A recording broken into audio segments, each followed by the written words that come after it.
So I would like to hand over to Sandy from Ideas, who will then bring us through AI and driving optimal revenue.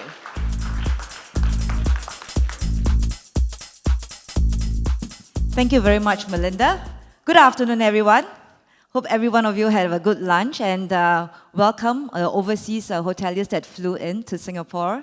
It's so great to see so many familiar faces today. Great vibes. We are all in the hospitality industry. Today's topic, I'm talking about AI, talk of the town word, artificial intelligence. What has that got to do with revenue management?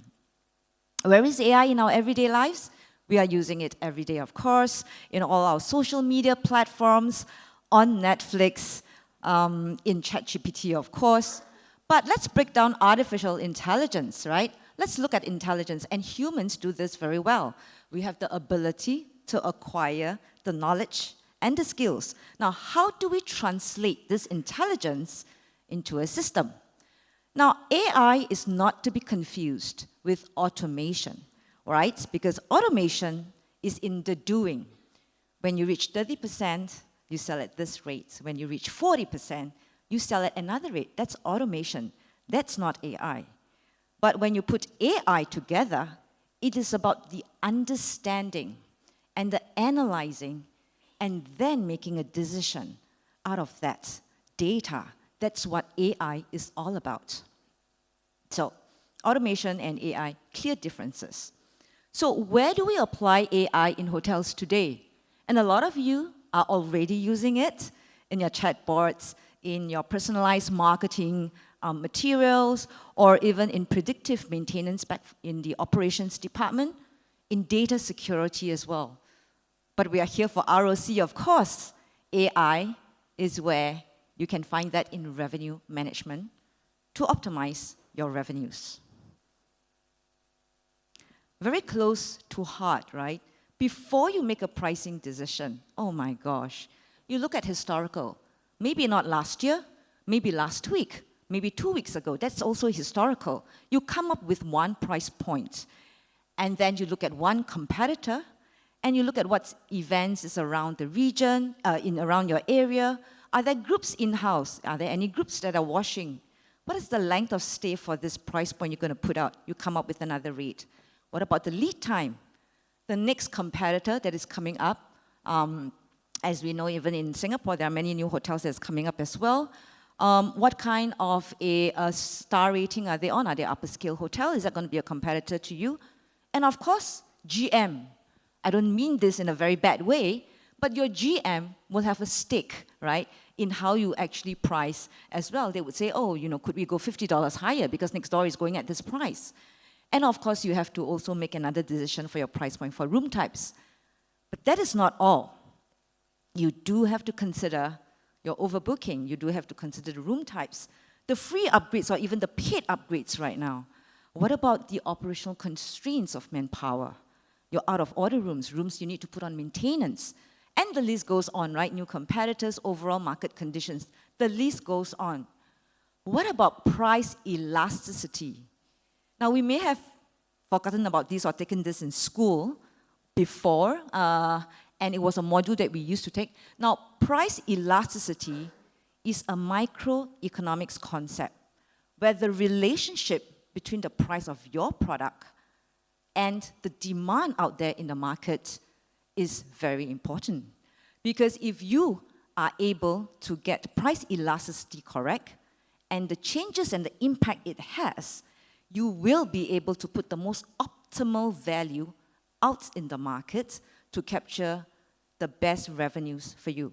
Now, today's modern pricing strategies and revenue management is all about how you understand price elasticity.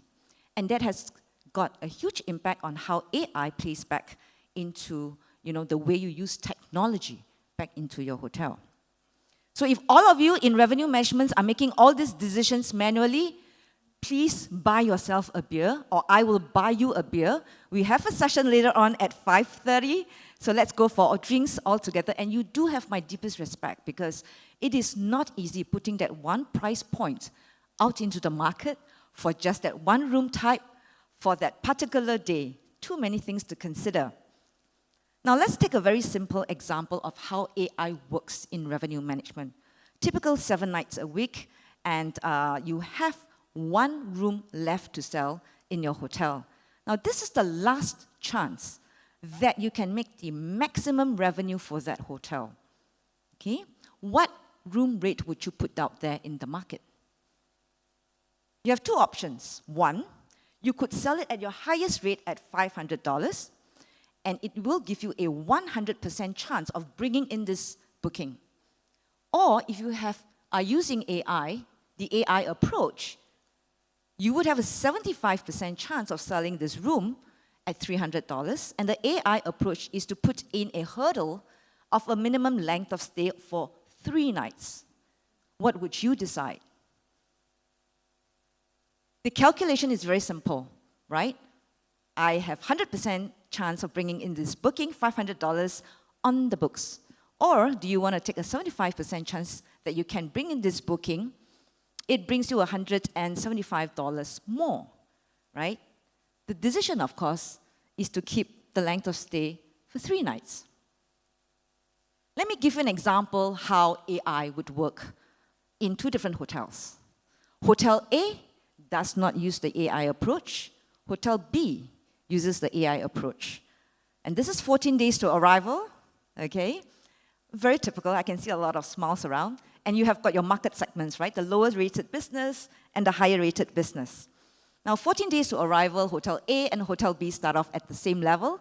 Both of them have a revenue of $5,250.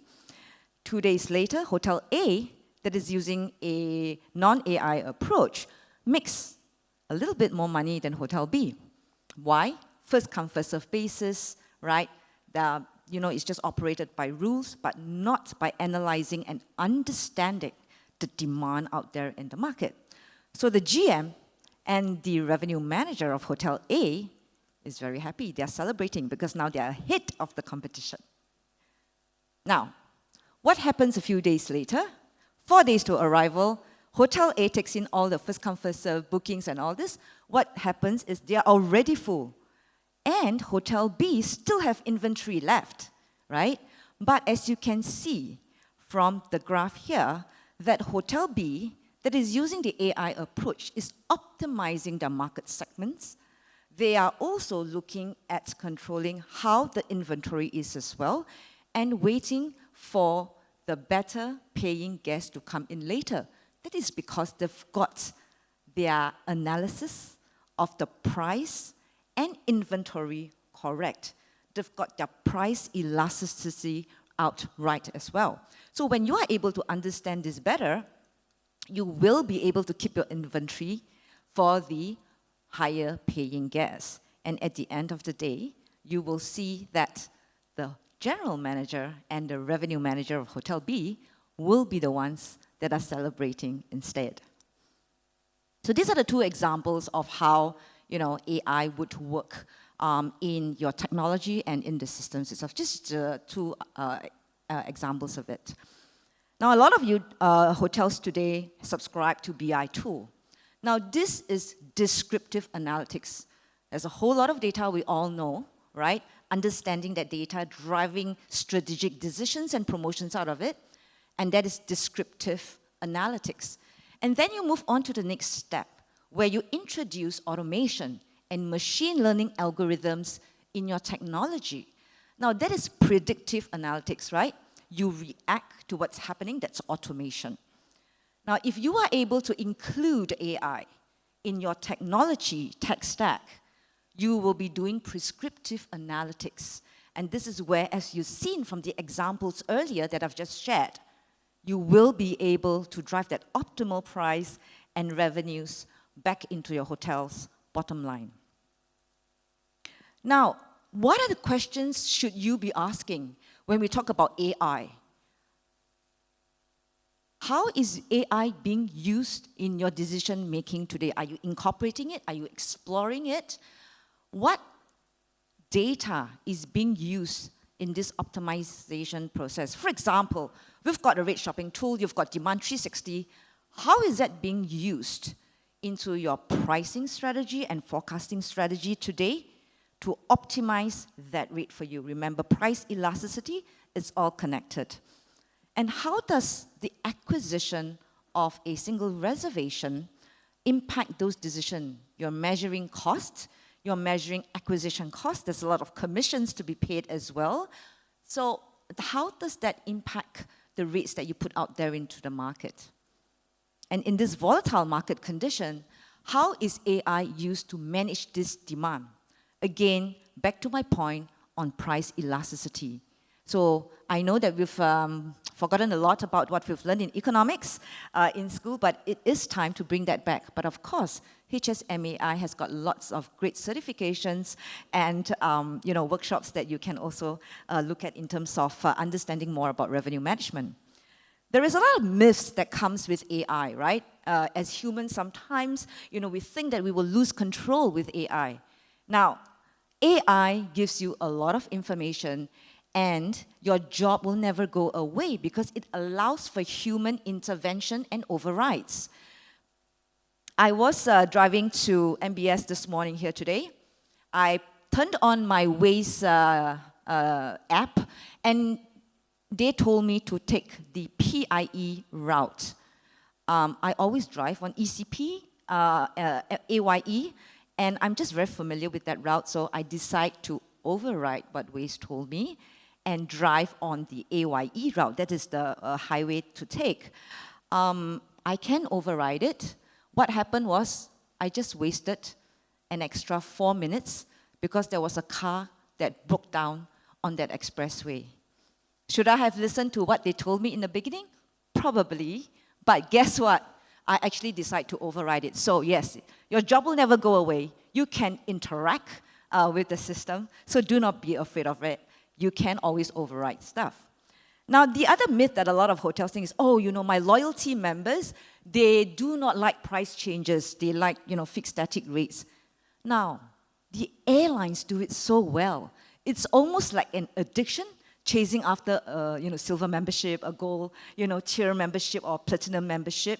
So do not be afraid, to introduce dynamic pricing for your loyalty guests, because with this, you will be able to market and segment your loyalty guests even further, and also understand the price they are willing to pay, and understand at what level and what are the value that they are looking at as well. My hotel is very unique. It's too small. It's only applicable to chain hotels. So AI is not going to work. Now, I've purposely put in a very unique hotel image up there. Guess what? It's all statistical concepts, right? It's universal. Whether you are a 10-room hotel or you are a 1,000-room hotel, you still have got a booking lead time. You still have number of nights. You have your average length of stay, your different room types as well.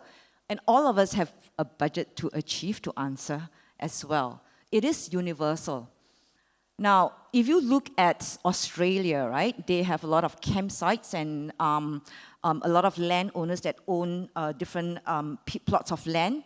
And they actually rent out these grass patches for people to pitch their tents, as well as to park their camper vans. Now, these go for 25 Aussie dollars per night. Guess what they are doing? They are using artificial intelligence to actually optimize these grass patches. That is just making them 25 Aussie dollars a night. How much are you charging for your ARR? 150, 250, maybe now 500, 600, it goes up, right? Regardless the amounts, the numbers are universal. It's a statistical concept. You would need to look at price elasticity, how that works with your price and product. And as we all know, revenue management or managing this is about getting the right price with what your inventory have left in order to get that optimal value out. So ladies and gentlemen, time is money. And I hope you've gained some knowledge, or a little bit of knowledge about AI that I've just stolen this 15 minutes away from you. Do embrace technology, do embrace AI, how and where it can make an impact to your business.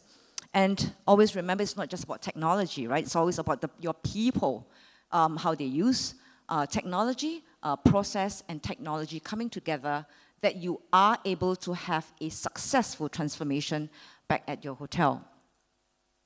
Now, if you cannot remember what I've just said in the last 10 minutes, remember that with AI available, you can definitely expect higher revenues. I've just shown that as 2 examples to you.